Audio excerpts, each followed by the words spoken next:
There are things we tell ourselves to sleep at night, that monsters aren't real, that evil wears a face we can recognize. But sometimes, the thing you love most can hide what you fear the most. Tonight's story isn't fiction. At least, that's what the man who sent it to me said. He asked to stay anonymous, but after hearing what happened inside his home, I think you'll understand why. This is the story of a father who discovered that his son wasn't human. I remember that night more vividly than anything else in my life. The cold had sunk deep into my bones, the kind of cold that makes every breath sting and every sound feel sharp. My car heater had given up halfway home, and all I could think about was getting inside, kicking off my boots and thawing out. It was late, maybe close to midnight, when I pulled into the driveway. The house looked dark, except for a faint yellow glow coming from the living room. I remember thinking it was strange that Jenna hadn't turned on more lights. She hated the dark. When I stepped inside, a wave of warm, stale air hit me. It was thick, too thick, like the air itself hadn't moved for hours. Then the smell came. It wasn't the normal kind of bad smell, not garbage or mold. It was chemical and metallic, like bleach mixed with blood, and beneath it was something sour, organic, the kind of smell that sticks to your throat. "Hey, honey," I called out, forcing a laugh that didn't feel natural. "You up? I'm starving. Smells weird in here." No answer. I dropped my keys on the counter and kicked off my boots. The sound echoed more than it should have, like the house itself was hollow. Then I noticed tiny, uneven dots on the tile. Dark red, almost brown. Blood. The spots led down the hall, disappearing into the shadows by the kitchen doorway. My first thought was that Jenna had cut herself cooking. She was always clumsy with knives, but the pattern was too scattered, too random. A spatter, not a drip. Something cold and heavy sank in my stomach. Jenna. Still nothing. I remember standing there for several seconds, just listening. The refrigerator hummed. The wind rattled the window pane. And somewhere in the house, faint distant, I thought I heard breathing. I grabbed the largest knife I could find. My hands were slick with sweat, despite the cold. I told myself not to step on the blood, not to disturb anything, just in case. The trail led past the living room, down the narrow hallway, and stopped at the first floor bathroom. The door was shut. I reached for the handle, locked. "Hello?" I said, knocking once. "Who's in there?" There was silence for several seconds, then Isaac. It was my wife's voice, soft, strained. Jenna opened the door. She didn't. Something about her tone made my throat tighten. It was flat, emotionless, like she was reciting words instead of speaking them. "Jenna," I shouted, pounding the door. "Open it." "What's going on?" I heard a shuffle. Something scraping against the tile. Then a small click. When I pushed the door open, I stepped into a nightmare. The bathroom reeked of blood and something sharp like cleaning chemicals and rust. My son Max floated face down in the bathtub. The water was dark cloudy and perfectly still, except for the faint ripple from the door hitting the wall. Jenna sat on the edge of the tub, rocking back and forth. Her eyes were wide open, but unfocused.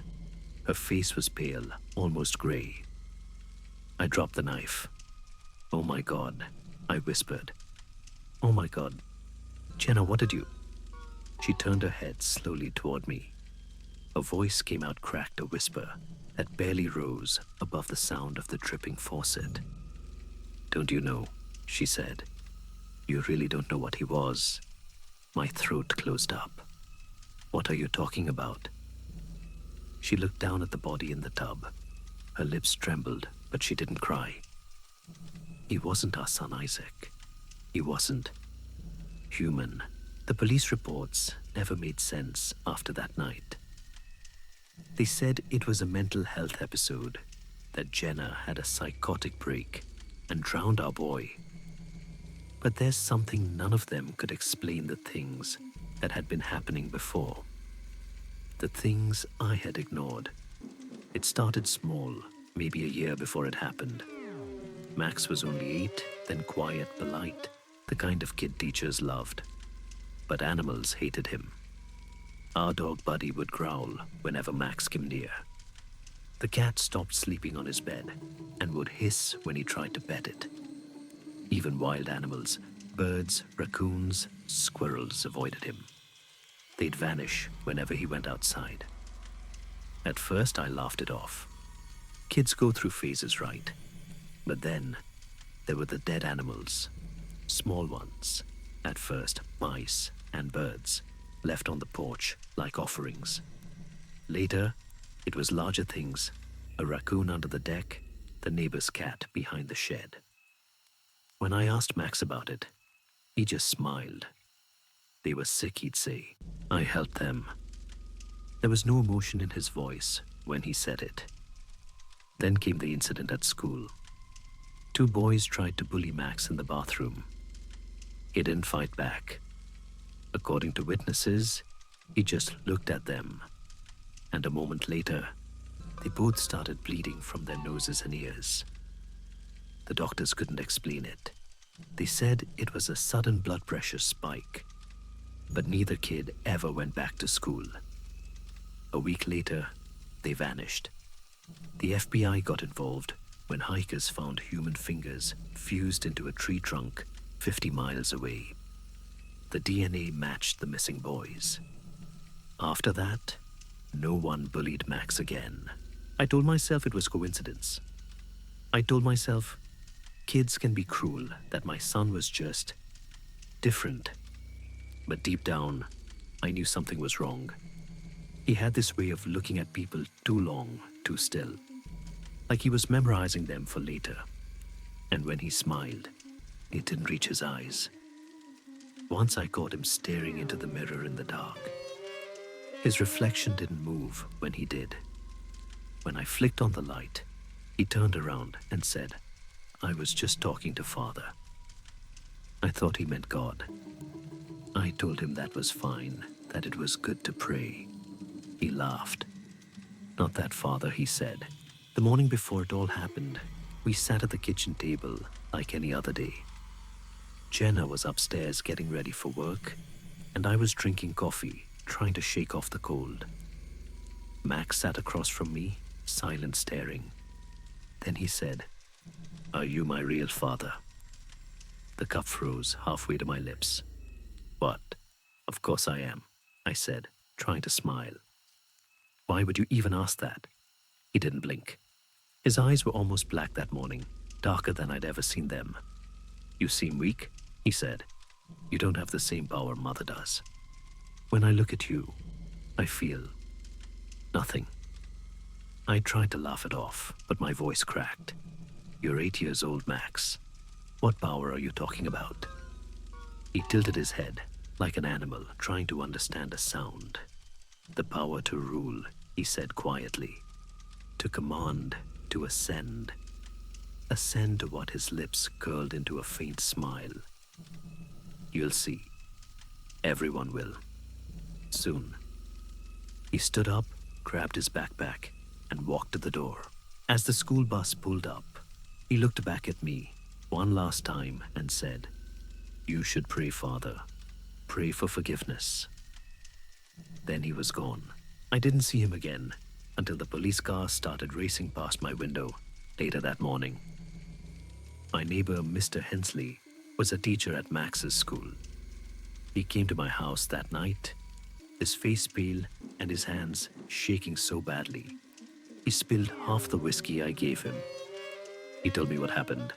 The day started normal, he said. Then, the intercom came on. I thought it was a prank at first, but the voice, it wasn't human. It was deep, almost vibrating. But I recognized it. It was Max. "What did he say?" I asked. Hensley rubbed his temples. He said, "Good morning, friends. Today's lesson is about truth." Then, screaming. God, Isaac, I can still hear it. It was everywhere. He said a girl burst into his classroom, her clothes torn and soaked with blood. She collapsed on the floor, begging for help, saying there were things in the hallway. He tried to help her, but she convulsed. Her eyes rolled back. Her mouth opened and black sludge poured out. Then she stopped breathing. When he looked again, she wasn't the same. Her limbs had twisted her skin, pale and cracking like old paint. She started laughing, he whispered. A sound like glass breaking. I ran. I jumped out the window. I didn't stop running until I was 3 blocks away. He took another drink and looked up at me. I swear to God, Isaac, the voice on that intercom. It was your son. Jenna didn't come home that night. When she finally did, she looked different, hollow, determined. There was a kind of calm in her that terrified me more than hysteria ever could. I know what he is, she said. I talked to Father McGill. He said it can only end one way. I asked her what she meant, but she didn't answer. That was the last night I saw Max alive. When I pieced it together later, I realized she must have poisoned him, mixed something into his drink, maybe sleeping pills, or worse. She dragged him to the bathroom and held him under until the bubbles stopped. When I found her sitting beside the tub, she looked at peace, like she'd done something merciful. I did it for him, she said. He was suffering. You don't know what was coming. I should have called the police right away. I should have done something. Instead, I just stood there, numb hollow, my brain refusing to catch up with what I was seeing. I remember thinking I should make coffee. Isn't that strange? In the middle of all that, my brain reached for routine.